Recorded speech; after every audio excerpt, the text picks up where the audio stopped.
Gail Davis is known for creating chic, polished spaces that deftly layer vintage components with contemporary pieces and striking color palettes with doses of strong pattern. Her rooms are all at once, welcoming and refined. Gail's work has been celebrated by House Beautiful, Architectural Digest Pro, Domino, and more. On top of that, Gail is also the host of a fantastic podcast called Design Perspectives, which she launched last year. Thank you again, Gail, for being a part of this. Let's get started. I'll now hand the mic over to you. Before you go, if you could do me a favor, because my notes are in my phone, if you can introduce everyone else as well. Oh, 1 second. Okay. I know, it's like, this has just been a couple of glitches. Sorry, everyone. It's the new world of Zoom. It is. We all were supposed to be good at it overnight, and I'm still on a learning curve, so. I mean, I can introduce everyone one-on-one, but I would love to talk about their background, you know, introduce their background. But in the meantime, I can introduce each of you by your name, and then you could tell, just, you know what, I'm gonna introduce you by your name and then just tell a little bit about yourself. Remember, we have an hour, so don't try to take the whole show. So I just wanna say welcome to our new Black History Month, as I like to call it. Mikel, you go first. Tell everyone about you, and then Breegan, you go next. Sure, I'm Mikel Welch. I am an interior designer here in New York City. I do high-end residential design, and I also do television.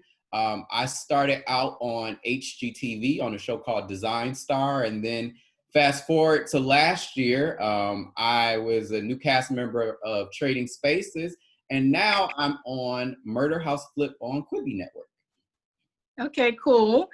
Carmeon, my love, you go next. I want to hear all about you.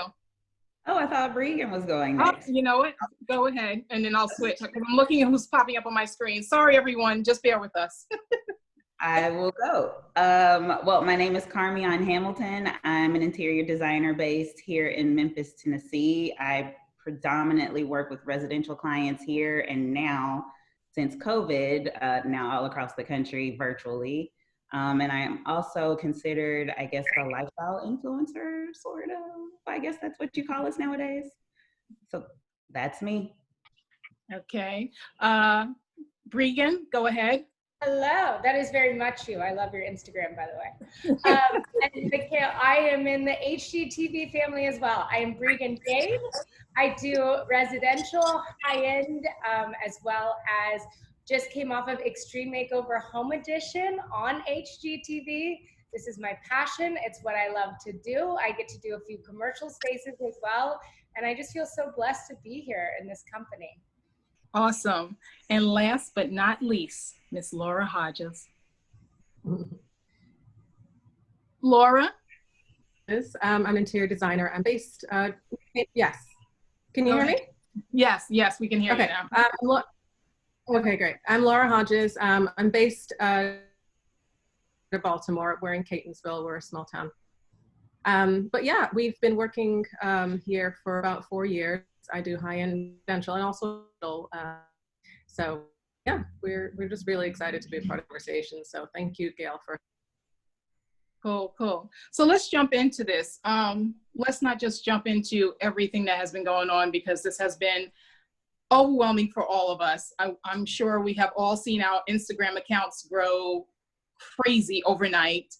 We've been getting DMs and text messages and emails, and everybody wants to know how we're doing and what, you know, our white counterparts, what can they do to, you know, move the needle forward. So my first question is, what inspired you to be an interior designer? What brought you to design? Mikel? You know, I will say, honestly, my path in interior design was kind of different. I graduated from Morehouse College, which is a HBCU, or historically Black college in Atlanta. And honestly, it was my mother. After college, I didn't know what I wanted to do. And she told me to figure out what my passion was. And she said it would be something that, she said, I would know what it is because it would be something I'd be willing to do for free. And what she was really trying to instill in me was that it was something that would be so much a part of me that I just like couldn't contain it. And so long story short, I ended up just on a whim donating one free room design on Craigslist in order to build a portfolio. So it's just a God-given talent that I just learned how to work. And that's honestly how I got into the industry. Love it. Tell us, Laura, how did you come to design? Laura, I'm sorry. Did you? So I'm like, are we having technical difficulties? I'm sorry. I missed everyone. And internet is a little glitchier than I thought it was going to be. Anyway, no, I've always loved interior design. I can't say that I came to it on a very straight path. I've always loved design and cooking, art. Kind of went a few different directions before I got to it, but eventually I did, and I love it. I went to the New York School of Interior Design when I was living in New York for a while, and I love it. Kid, I was always redecorating my room. We traveled a lot, so I've always loved architecture in different countries and really experiencing different cultures. So design for me is, it's inclusive. It's passion, definitely. Perfect. What about you, Carmeon? How did you get here? My story is quite different from both Laura's and Mikel. So I thought I knew what I wanted to do. I went to college for physical therapy. I was a grade A student from kindergarten through 12th grade and got an academic scholarship to a very reputable physical therapy program in Arkansas, and loaded up my course work with 18 and 21 hours a semester my first 2 years, really going at it, trying to finish, get in, get out, make some money like my parents told me to do. And, realized 2 years in that I hated everything about science. I hated it. I hated chemistry. Like, there was nothing about it that I loved. I became a resident assistant and got my own dorm room and got to decorate my own dorm room. And my now best friend came into my dorm room and was like, "Oh my God, what are you doing with your life? You should check out the interior design program here." And I was like, "What is that?" Like, I had no idea that interior design was a career until I got to college. That's very real. I changed my major a day later. I was offered a job before I finished school at a huge design firm, and that's been my trajectory by chance. Sweet. Breegan, how did you end up here? Well, much like everybody I'm hearing from, it wasn't straight to interior design. My life was a culmination of a bunch of creative endeavors in the fashion world and in the branding side, and I'm also a serial entrepreneur. But for me, interior design wasn't really something that I was able to find as like my God-given talent, as Mikel called it, until you have that opportunity to redo a space and a room. And once that hit, it was like no turning back. I found my creative purpose in life. Perfect. So my next question for all of you is, now that the race dialogue is finally busted wide open, and I feel like this is the generation that's going to move it forward, what would you like to see different in the design industry? As far as, we'll start with print magazine. Breegan, what would you like to see different in our industry? It's interesting because I actually have a really healthy relationship with print magazine as a woman of color myself. But I think that's because primarily what I see them do and is they really reflect the visuals of the spaces themselves. And I think that interior design has the opportunity to be a leader in the melting of cultures. And True. So I really like that through the visual medium of creating rooms, we are often incorporating many different cultural elements. And that tends to be the focus of a lot of the print design heavy magazines.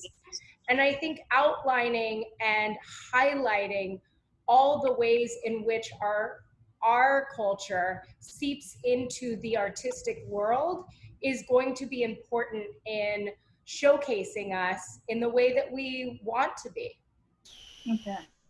Carmeon, how do you feel about it? Print magazine. I see the smile. I see the smirk, girl. I know what it looks like. Well, I would say I'm on the complete opposite end of that spectrum from Breegan.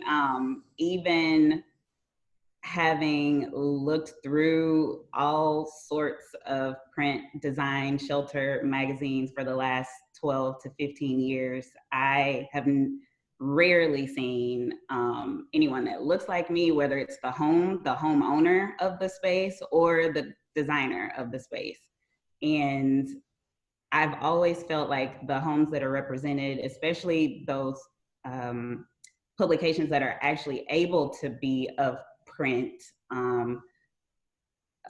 like a tactile actual publication, they are all on the higher end spectrum, unless you have your HGTV mag, your Real Simple Home mag. They are a little bit more of middle class, but a lot of the shelter magazines are high-end homes, and I feel like those homes are of the 1% of the world, and the designers that are in them are of the 1% of the design industry. So it's very narrow in terms of how people live, and or how a majority of the world lives, and how a majority of the design industry designs. Right. What do you have to say about that, Mikel? So I'm going to say two things about it. So like Breegan, I will be honest and say that I do get exposure, but I know a big part of that is because I have a publicist, and that publicist walks me in, and that has helped me a lot. But one of the things that I will say in having a publicist and being able to be in certain circles, I would really want to see as like the culture as a whole in the design community, I want to see the bigger corporations, and not just designers, but like our showrooms, for them to look at their corporate structure. Because I think it's one thing to have a conversation about like, how do we, make it more diverse in terms of like print, but I think it starts higher than that. I think it's like showrooms looking and saying, hey, how many Black designers, or excuse me, how many like Black employees do we even have in our business? And I think that's the larger portion of it, because once you start there, it kind of trickles down, and I think people are more aware and more cognizant. So I think it's just a bigger conversation, because I think the editors, yes, they will right now, let's just call it what it is. Black is hot. So yes, it is. I mean, like, I'm just gonna be honest. Like, if your work is good and you know someone or you have a publicist, you'll get put into the magazine. But for me, I never wanted to just don't put me in the magazine because I'm Black. Like, I want to be in the magazine because I'm good.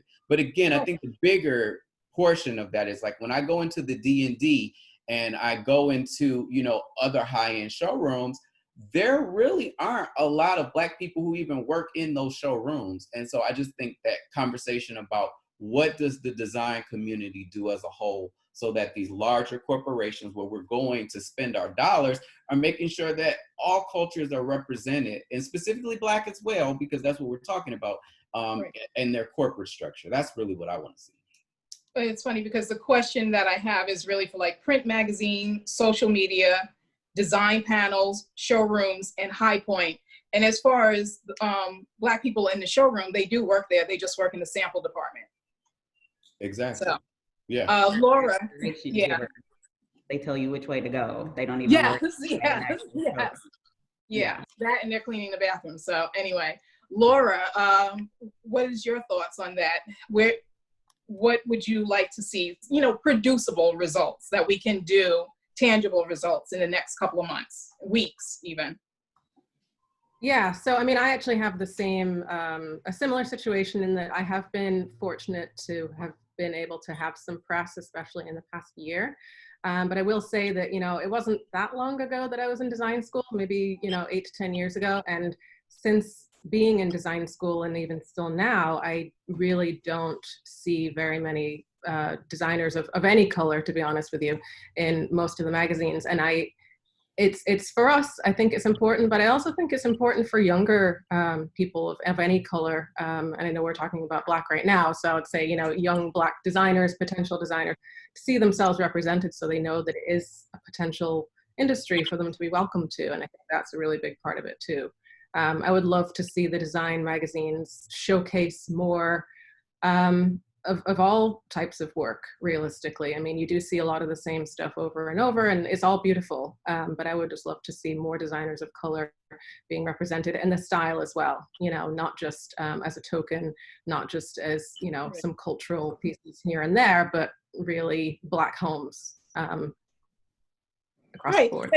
And Black homes of everyday folk, not like the freakishly, you know, like the celebrity or the NBA or NFL player. Like it needs to show us. Yeah, that's just how I feel. What has your experiences, and I will go back to Breegan, what has your experience been like in the design industry, as far as, do you find people easy, like they'll take you on because they see your work, or do they judge you first by your color? Like, for all of you, how does that work? Like, what has your experience been in this industry? Carmeon, you are just giving the faces. I do not hide my emotions well. And I think we all have some emotions around this conversation. But what I do want to make sure that I portray is where I do think the design industry can be a leader for other industries in change, because we value art and we value culture. And that is what we are doing when we put together a visual space. And I think design has the ability to cross cultures, but I will say, just like Carmi, I don't see it when I visit the marketplaces. I think that was where I first, in this industry, went to my first market, and I went, what? I thought interior design was more of a female thing. Like, maybe that's a wrong, but like, why is this all Caucasian men over 50? Like, I had no clue, because I was living in my little LA melting pot, and I was working on my jobs, with my contractors. And I think beyond just Black, interior design crosses cultures, because we want our stone from Italy, or there's great woodwork that comes out of Mexico. Like, I really believe that when we put those things into spaces, we need to represent the people that are making those products. And so I would like to see more of that, but I was beyond shocked at my first market that this industry is still not matched by the corporate leadership, as it is an opportunity to celebrate artistic expression. Yeah. Carmeon, what do you want to add? So I've been in the design industry. I finished design school almost 13 years ago, and the majority of my time in the beginning was spent as a junior designer for a healthcare company, but the vast middle of my career was spent as the lead buyer for a retail organization. So market was my almost half of my job. I went to 6 markets a year. I went to Atlanta twice, I went to High Point twice, I went to Vegas twice every year. And everywhere was pretty much the same. It's all white people. Every showroom I walked into, I was perceived as my boss, who was actually the owner of the company, wasn't even technically my boss. I was perceived as his assistant. I was the decision maker in the room, and everything was directed at him. And I'm sitting in these huge meetings because our company is listed in one of the top 100 furniture retailers. So I'm sitting at these tables with these companies, telling them what we need as a retailer, and they're directing all of their questions at the white man at the table. And I'm like, I'm the one providing you with what we're needing. I need you to direct your questions at me. I'm fully answering these questions. Or I walk into a showroom and I'm completely ignored. Or people recognize the company that I'm a part of, and everyone at market is laser focused on your tag.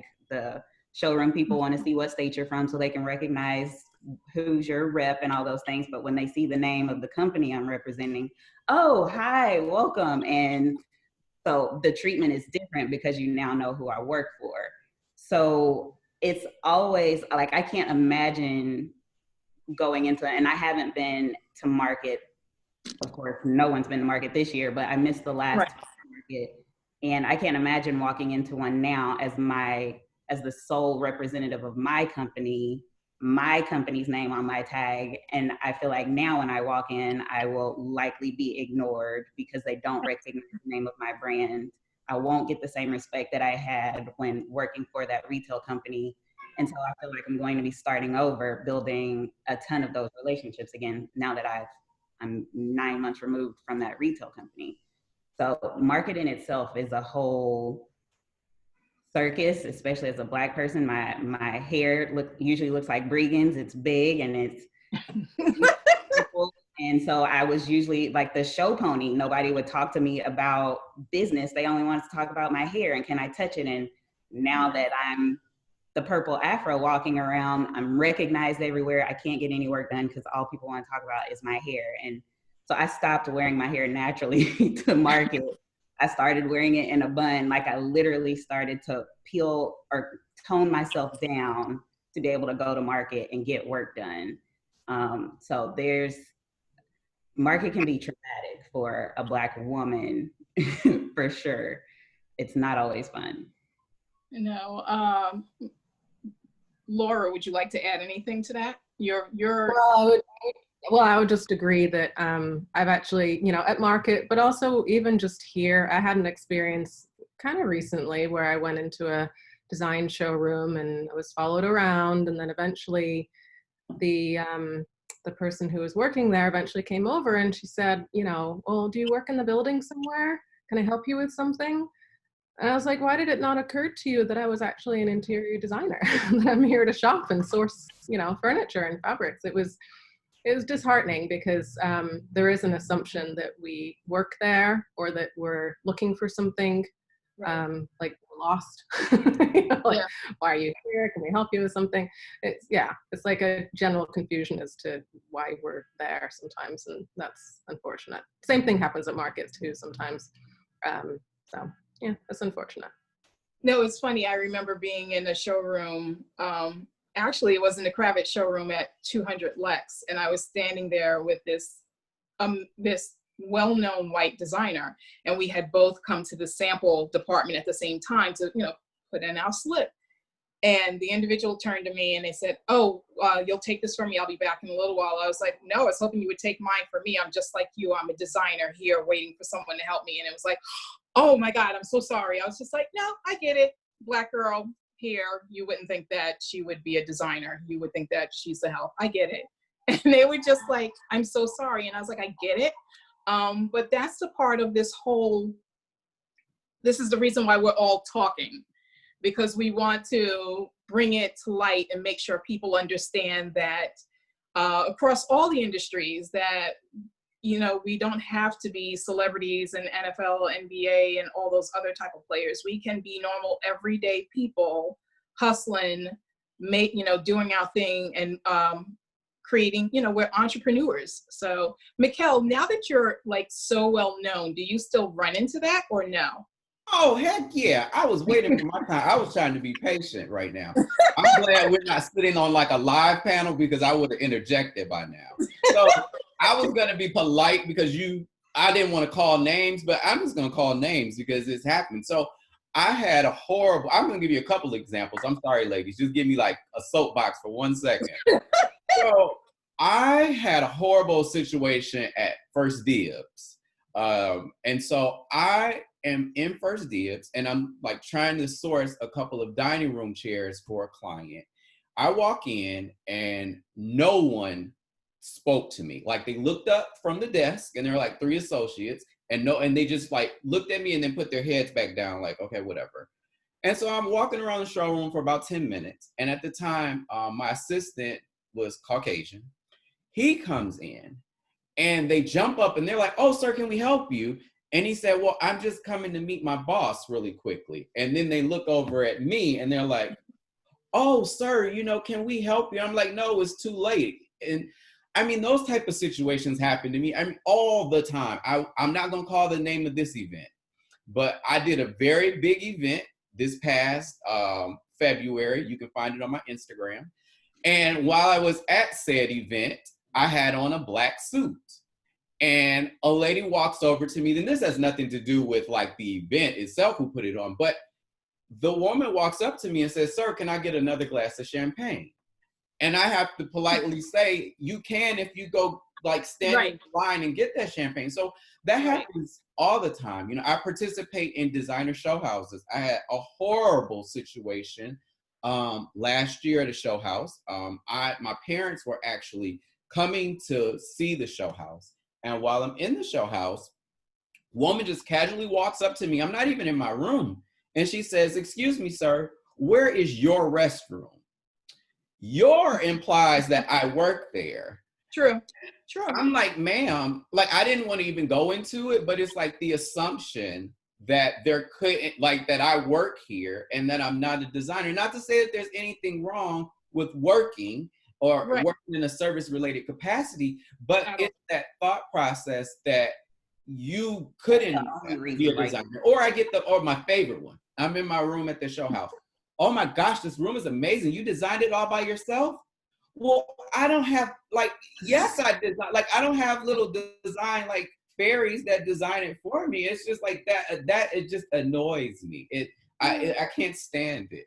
I can't stand it. So that's something I would like to see in terms of racism, to be like crushed in our industry. Like, it has to be a larger conversation that, you know, Black designers, we're here. We do great work. We spend the money. And not all of us sweep the floor or get the samples out of the back room. Right. Because I probably lost like all my Instagram followers with that, but that's just like the real of it. Like, it's the real. Well, it's so interesting. Like I said in the beginning, I went from a modest like 2,000 followers to like I'm up to 4,000 now, and then some of my other friends, and this is like over days where I'm like, "Oh my God, this person's following me, this person's following me," and I don't know these people, and it's all because one of their white counterparts is like, "Hey, this is a cool Black person you should be following. Go follow them." And I'm like, well, how about you just want to see what my work is like and that you like my work, and then you want to follow me from that. It shouldn't be because someone prompted you, because now we're talking about racism and race relations. It's almost to me as if they're checking the box and moving on. And that's really huge to me and for us as a people, that they really see, like, look at the four of you, your work is amazing. Like, I love it. And we're all different hues, and we're all talented, and we're amazing, and we're bright. And it's just like, that's what you're supposed to judge people on. And that's how you, for me, that's how you do business. It's not, you know, how it's been done. Breegan, you're shaking your head. Yes. What do you have to say? You're in California, so maybe a little bit different. I don't know. You tell me. No, it's very similar. And I think this even happens in retailers. Like, I'm a mom who's running around like crazy, picking up last minute things around the city to like make the project come together, ponytail up, you know, and I will get stopped like, "Hey, do you have this in yellow?" Same as you, Mikel. And same with like just different places I go to purchase. And I often feel like I do get ignored and undermined. And I love sort of that pretty woman moment of like, big mistake, huge, you know? And I do think that all of us have a responsibility to speak up for ourselves so that the people behind us are not given that same treatment. And so I enjoy the moments where I walk into a showroom, everybody's ignoring me, but one lady comes over and starts asking questions. And then you see all the major account holders start to go, "How many bathrooms? Where is it? What's happening?" And I'm like, no, she's my girl. That one, I'm gonna give that one all of my business, because that's what I can control. I can't control that you ignored me, but I can pay attention to the ones that are supporting me. So I really try to lean in there. And I feel like, it's a whole world, double whammy as a woman, I think, double whammy on age. We all have different things. I mean, but you have that opportunity to like fight these little fights every day in an industry that I think is more open to change than others I've experienced in the past in my professional career. So it's interesting. Even these marketplaces, sometimes I feel more unsafe outside market, like walking down the street. And I feel a sense of, even though I might be the only one of my color in that showroom at that time, or maybe even on that floor, once I start speaking, I will be a little bit accepted. Whereas the restaurant just outside that area really doesn't want to hear me talk at all. Yeah, agreed. It's super interesting. Carmeon, I'm gonna let you talk about, because you did put a list up on your Instagram of what you wanted to see. And let's just talk about the buy-ins. I know you have a huge problem with the buy-ins at market. So yeah, and speaking of my list, one of your original questions was like, what happens in the design industry and what can they do? Like, what we've discussed so far, kind of what happens to us and what people really need to change on an individual level, like those individual employees need to check their biases and check their own racism or whatever that is in order for us to have better experiences in those showrooms or in those retail stores or in those restaurants, like wherever we are. Those individuals need to check their own biases. But as an industry, the publications, yes, feature more of our work. A lot of them don't feature the actual face of the designer, Black or white, but let's see some faces of the people behind these spaces. Let's see the families if they want to be exposed, the people that live in those spaces. Let's just see more Black faces. The more Black faces you see, the less of a knee-jerk reaction you have to seeing one for the first time in a commercial for Cheerios. Like, oh my God, there's a Black man and a white woman. Like if you are desensitized, if you see us enough, you don't get these knee-jerk reactions. But also the design industry should, like, I've only heard of, and this is probably just my own ignorance and my own little bubble, but Nikki Chu is the only Black designer, woman of color, that I've seen have a licensing deal with a manufacturer where she's got her own line of bedding, she's got her own line of whatever that is, or Justina Blakeney with Leloy, or Selma or Selamat. So like, where are we in these licensing deals? Like, we have great taste. We design these incredible spaces. Why can't we have our own lines within these companies so that we are in these offices in positions of power so that these employees can see us sitting at the table, negotiating these deals, demanding what we deserve? It starts there. Bring us into your offices, publications, manufacturers, decision makers. Bring us in and have us a part of those conversations. But yes, buy-in minimums, like this is part of what I was alluding to in the publication industry, or publications. You only see that higher end residential. My clients are not high end. I have a ton of clients, and all of them put together are like 2 high end clients. I do not have high end clients. So I don't have the need to walk into a showroom and purchase $10,000 minimum for this $1,000 sofa that I need. Like, that does not match to my business. And so I can't even do business with this company because your minimum is out of control. And I just need that one thing. Can you just help me get to this one? Right. Like, develop a rapport, but no, the door closes. If you can't afford this one, you're not a part of the buying caliber that we're looking for our company. Right. So I think a lot of these companies need to work with their reps a lot more in developing a rapport with the buyers of their product. Like, understand our businesses and understand, like, I may have a one-off high-end client a year, but I need your product for this one project. Don't discredit me because I'm not going to spend $50 million with you. Right. And that's now. You may not spend it at that moment, but it's just that moment. You don't know. There's always a bigger fish down the road. There's always a bigger client that's going to happen. And I think the industry has to stop negating us when they see us. Like, oh, they're not going to do much. Like, they're thinking, oh, they could go to Home Goods, as opposed to, no, like, I can come here and shop. Right. Home goods now. Come on. That's You need those fillers. like don't discredit, don't chop off my future because I can't achieve your minimums right now. Like the reps have the opportunity to say yes and no. That's the thing I have learned coming from a buying position. Like, you have the position to say yes to me right now, but you won't, because you won't even listen to me and hear my story about my business. Right. Laura, do you have anything you want to add on that? Because you have a storefront, so that's super interesting.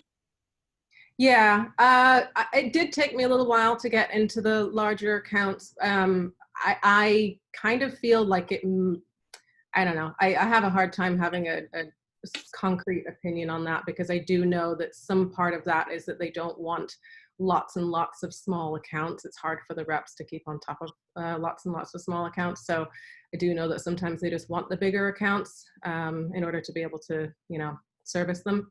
Mm-hmm. I don't always know like what the reason is as to why I haven't been able to always get larger accounts. I do know that once I was able to get more press, I suddenly was able to get more accounts. So I don't know if I suddenly was getting samples in the mail and a lot more, you know, reps calling on me and that sort of thing. For our shop, we mostly do small pieces. We don't really sell furniture. So it's a little bit of a whole situation.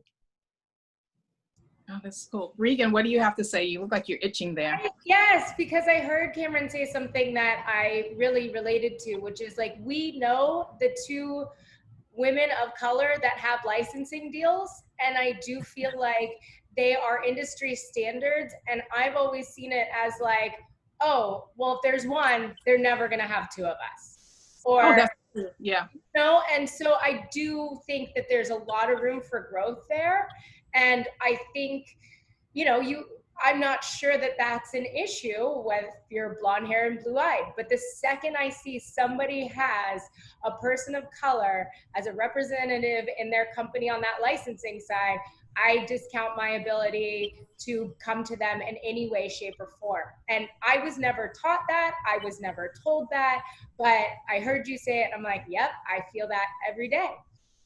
Yeah, it's always, it seems like, well, it's even like who makes the cover, there's only one person of color that has been on a cover, because my friend and I are actually polling now and going through all the shelter magazines.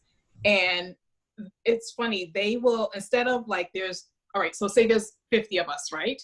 Instead of like going through all 50 and like pulling from each one of us for something, it's like they just go back to the basic 3.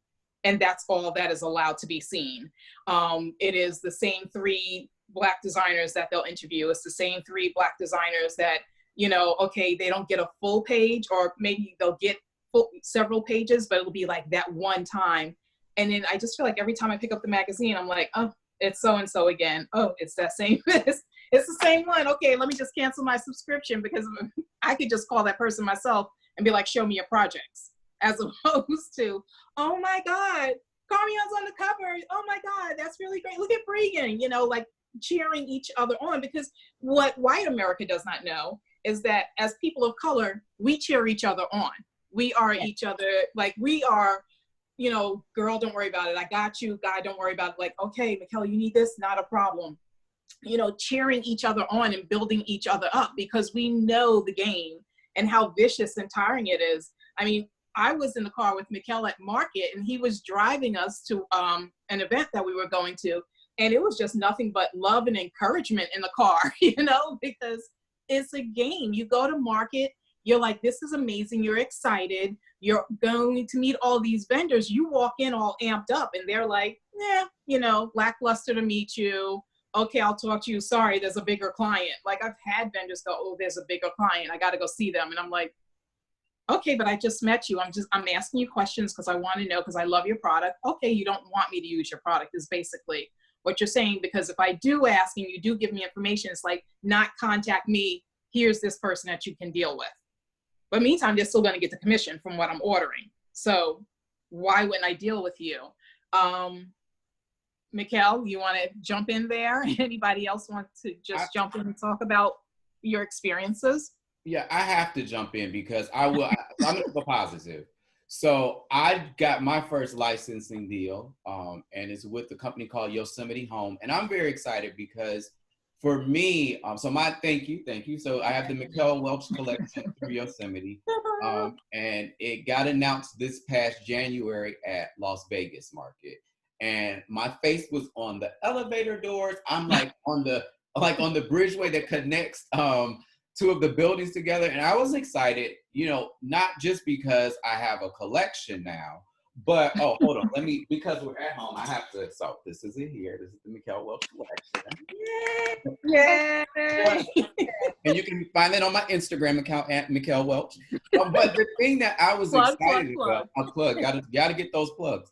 But what I was excited about was this was another opportunity for someone to see a brown person and to know that they have that opportunity. When we talk about, going back to what I was talking about, the service industry, we all know when we go to market, I would say 85% of the staff is African-American, they're Black. Right. And I had so many of the people who are working stop me and say, I am so happy to see your face on that big 12-foot by 24-foot long billboard. And so I am excited for those brands who are, you know, investing the dollars and stepping it up. I also want to say, because I, as somebody who has benefited from the exposure this week, I do feel like there are some very genuine people who are making a concerted effort to put our designs out front. And that part, I do want to, because I don't feel like, now, some of them, yes, I feel like are trying to check off a box. But I do believe in terms of us like starting that conversation, I'm liking what I am seeing. When I talk to friends in other industries, the design industry is one of like few where people are actually doing the work and they're not just putting up a pretty square. Like people are really like putting our work out there. And so I do have to appreciate that. But what I want to have a conversation about is what this looks like months down the road. Right. Because, you know, I just think as Americans in general, we're like, oh, you know, we love Paris. We love whatever. Every time there's like a major incident that happens, all the squares go up on Instagram. But it's like, what happens next week? And what happens, you know, a year from now? And it's how do we keep that conversation going so that when we look back in a couple of years, we're like, look how far we came. And that's, I think we have to keep our foot on the gas with that. I think we have to keep our foot on the gas with our reps. Yes. With the showrooms that we go to, with the vendors that we deal with when we go to market. I mean, quite honestly, look at it. Schumacher reached me for this. And they are the only ones who was like, what can we do? You know, how can we do something to help and to be better about this? And I'm super grateful for that. But yeah, it can't be just a check off the box. It definitely can't be like, we've done this for a couple of months. Okay, next, move on. Like, this is ongoing. This is a lifestyle change. This is things that have to be unlearned, and it has to be a better way. Go ahead, finish, Mikel. I'm sure Breegan wants to jump in. I see her face. I see Laura wants to say something. I know, Carmeon, you got something going on there. Do you have any? I'm going to share. Mikel has talked enough, so I'm going to be quiet before I lose any more endorsements.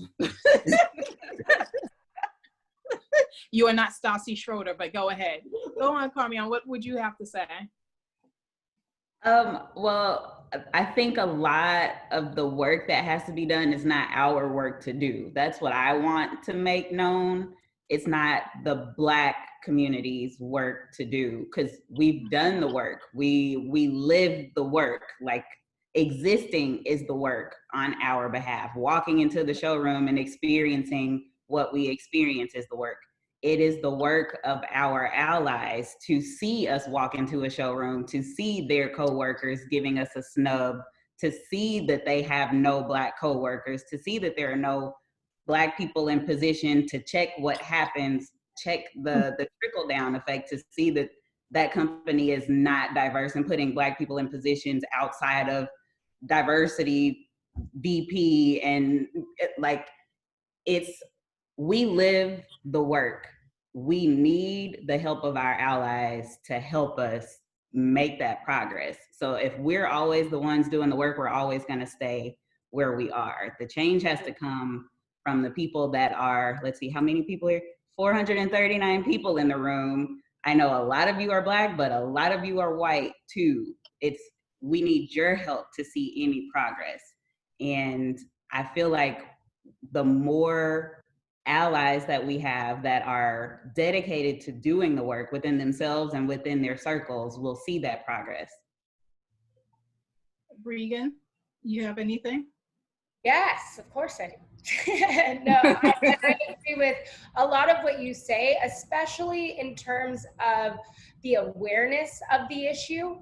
I think often as a Black voice, we get turned off or shut down, or people can't inquire the difficult questions that they want to if they do need some learning and some changing and some understanding.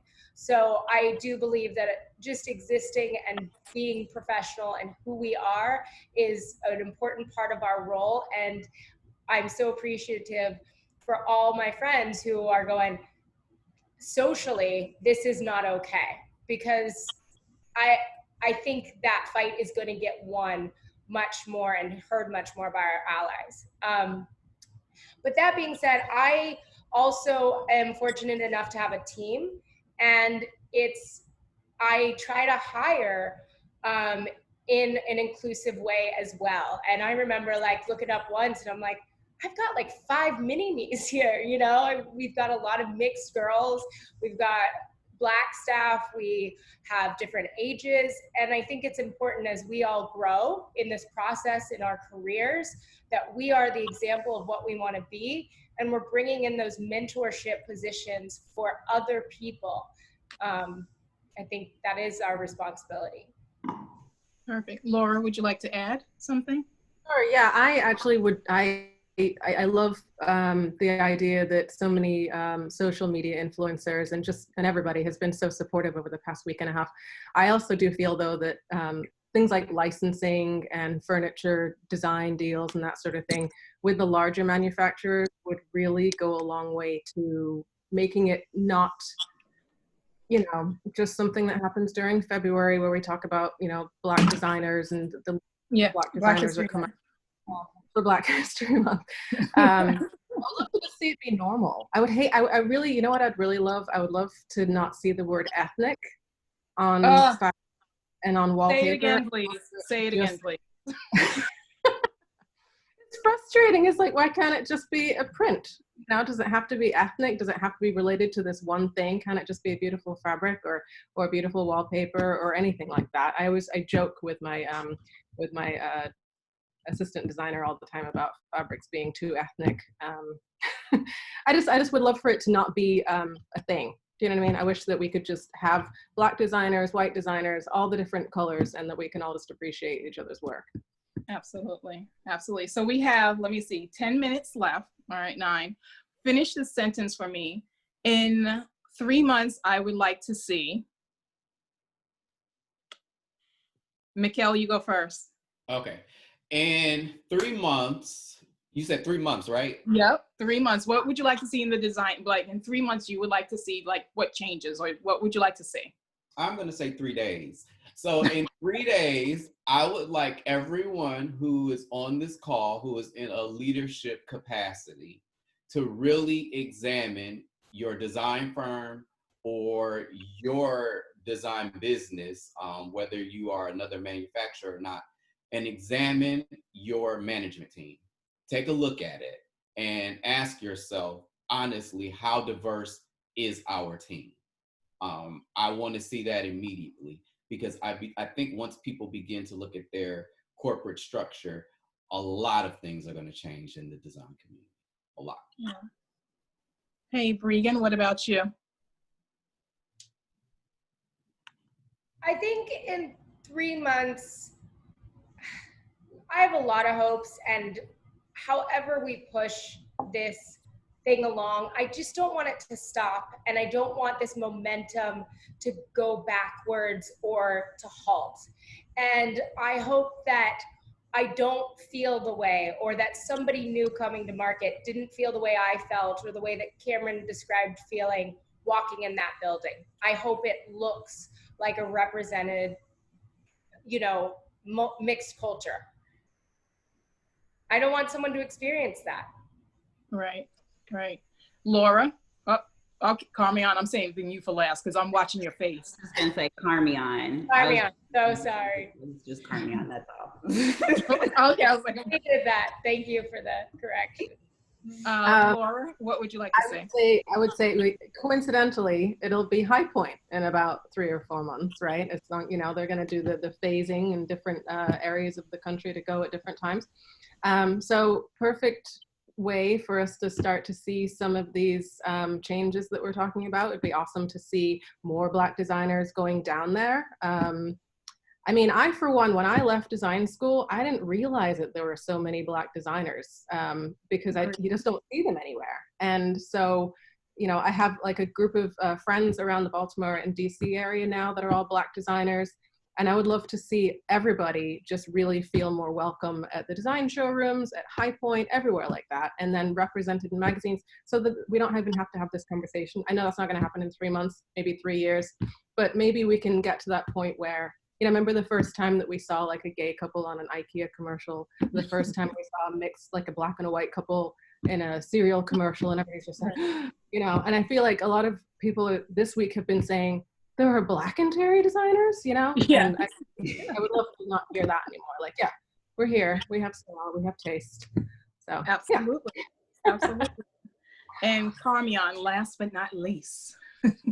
3 months is a lot of time, but not a lot of time, especially, you know, you say, I want a Black designer to have a licensing deal. I mean, those things take a lot of time, but I would love to see these major companies, especially in the industry and their showrooms, arguing over who's going to host the Black Interior Designers Network at market, who's opening up their showroom to provide space and resources to the Black Interior Designer Network and Bad Guild in their showrooms, who's gonna step up and be the industry leaders to say, we want to be a part of the change. And that takes zero time. Like, they can decide that tomorrow.